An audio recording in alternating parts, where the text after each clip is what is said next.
BloodRaw, Mr. Florida. I feel like I'm a different type of dude, man, than any artist, period. I'm just a real dude, man. I live everyday life like I wasn't a rapper, like I wasn't an entertainer, like, because at the end of the day, like, this could be gone tomorrow. You know what I'm saying? Because I could be still on the block. I could be still selling drugs, you know, but I was given the opportunity, you know, for a different avenue.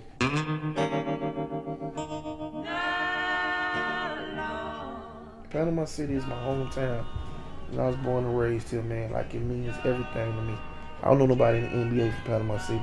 Like, when I walk the streets of Panama City, like, I'm their biggest role model, period. I grew up in a single parent household. My mother was in and out of prison. It was rough.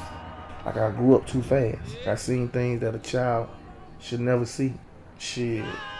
When my mama died, I pretty much just, you know, got off the chain. Like, you know, I was uncontrollable. I mean, you know, she died when I was 12 years old, so, you know, you can imagine her going to prison 2-3 times before I turned 12. My grandmother, Annie Lee Fryer, she actually raised me and my sister. She worked at Morrison's cafeteria, you know, making $3 and some an hour. My grandma had 6 of her own children living in the same trailer. When I came out the house, man, it was the crack era was really infested. Like, everybody done. Everybody sold drugs. If you sold drugs or you was on drugs, you feel me? And I was, like I say, I was 12 years old. I just wanted the fast life. Like, I seen my aunties, you know, my uncles, like, you know, in the streets or whatever. You know, I started stealing it from them. I mean, I didn't even think about the consequences then. Like, consequences weren't even on my mind. I just knew that, you know, I was finna get some money. You know, I was a child, and they gave me 5 years with 10 years probation. You know what I'm saying? Like, they weighed me up to an adult. I mean, I started rapping in prison. I mean, really, and that's when I learned that rap was like something to make me ease my pain.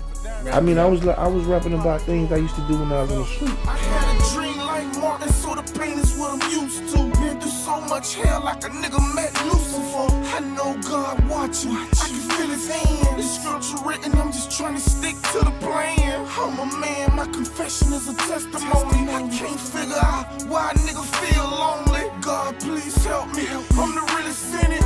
I'm the gospel. I swear these people gotta feel me. Make the word cry, the truth is here in the flesh. Pay attention, I ain't even trying to be the best. Pain brings joy, it feels good to speak. Cause when I hold it in, I swear I feel weak. Can't complain, but I'm really trying to plant a seed. I thought about it, and lately I've been on my knees. I don't know about y'all, but it feel good. Let's bow our heads and send a prayer up for the hood. My life, I'm not ashamed. I got the nickname BloodRaw. Actually, BloodRaw is a slang in Florida. It really means the truth. Like, if I'm in a conversation and I'm finna give it to you in the rawest form, I'm gonna be like, man, I'm gonna give it to you BloodRaw, like, straight up. Ain't no beat around the bush. You feel me? So for the OGs, man, you know, I used to like let them hear me say my little raps or whatever, and they be like, boy, that shit, that BloodRaw. Somebody would say, well, how could BloodRaw be a role model? He was a drug dealer, or, you know, he been in prison. How could he be a role model? Well, you know what? The best role models are role models who lead by example. How could you tell somebody about going to prison or selling drugs if you never done that? Like, you can't. People in this world, the only way that they believe is if they see. Like, you could tell somebody something all day, but nobody's gonna believe you until they see it. So if you know that I've been to jail before, or I sold drugs before, then you're gonna believe what I'm talking about, because it's more authentic, it's more real. I am a role model, and I take that role serious.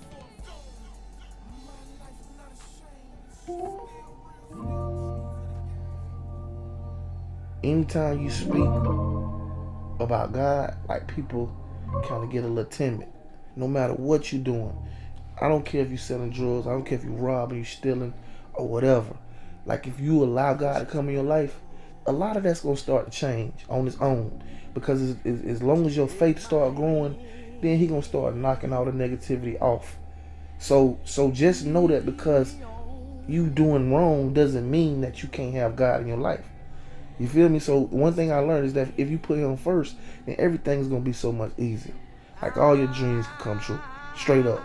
And I live by that every day. You know, like I'm still a street dude. Like I still live my life.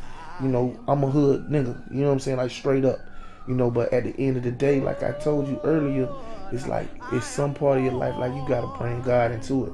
And you gotta understand that living life is so important because you never know what tomorrow brings.